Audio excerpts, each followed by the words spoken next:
തൃശൂർ ജില്ലയിലെ മറ്റത്തൂർ ഗ്രാമപഞ്ചായത്തിൽ കഴിഞ്ഞ ശീലം വെച്ച് ജയിച്ച മുഴുവൻ യു.ഡി.എഫ് കോൺഗ്രസ് അംഗങ്ങളും ബി.ജെ.പിയിലേക്ക് ചേക്കേറുന്ന കാഴ്ച കേരളം കണ്ടത് നിമിഷ നേരം കൊണ്ട് മുഴുവൻ കോൺഗ്രസ് വാർഡ് അംഗങ്ങൾക്കും ബി.ജെ.പി ആയി മാറാൻ യാതൊരു പ്രയാസവുമില്ല എന്നാണ് അവിടെയുള്ള അവരുടെ കൂറുമാറ്റം എല്ലാ കോൺഗ്രസും മാറി ബി.ജെ.പിയിലേക്ക് ചേക്കേറുന്ന അവസ്ഥയിൽ നമ്മൾ കാണുന്നത്.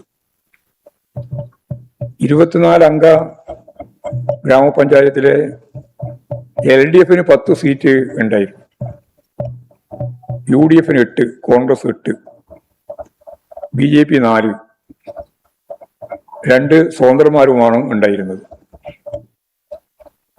സ്വതന്ത്രന്മാരിൽ ഒരാൾ LDF-നെ പിന്തുണക്കുന്നതിന് വേണ്ടി തയ്യാറായി.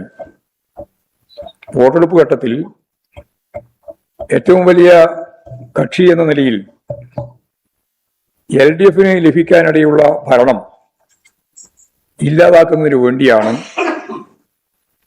കോൺഗ്രസ് അംഗങ്ങളെല്ലാം കാലുമാറി ബി.ജെ.പിയോടൊപ്പം ചേർന്നത്. അവിടെ കോൺഗ്രസിന്റെ ജില്ലാ പാർട്ടിയുടെ നേതൃത്വത്തിലുള്ള ജില്ലാ ജനറൽ സെക്രട്ടറി ഉൾപ്പെടെ അവരുടെയെല്ലാം പൂർണ്ണ പിന്തുണയോടുകൂടിയാണ് ഈ കൂറുമാറ്റം നടത്തിയത് എന്നിപ്പോഴും വ്യക്തമാവുന്നുണ്ട്. അവര് മാത്രമല്ല, വി.ഡി. സതീശൻ ഉൾപ്പെടെയുള്ളവരെല്ലാം ഈ കൂറുമാറ്റത്തെ ന്യായീകരിക്കുന്ന അവസ്ഥയാണ് വന്നു ചേർന്നിട്ടുള്ളത്. ഏത് നിമിഷവും ഏത് കോൺഗ്രസുകാരനും ബി.ജെ.പിയിലേക്ക് ചേക്കേറാം എന്നതിന് അതിൽ വരമ്പുകളില്ല. നേരിയ ഒരു നൂൽ തടസ്സം പോലുമില്ല എന്നതാണ് കേരളത്തിൽ കാണുന്ന ഏറ്റവും പ്രധാനപ്പെട്ട ചിത്രം.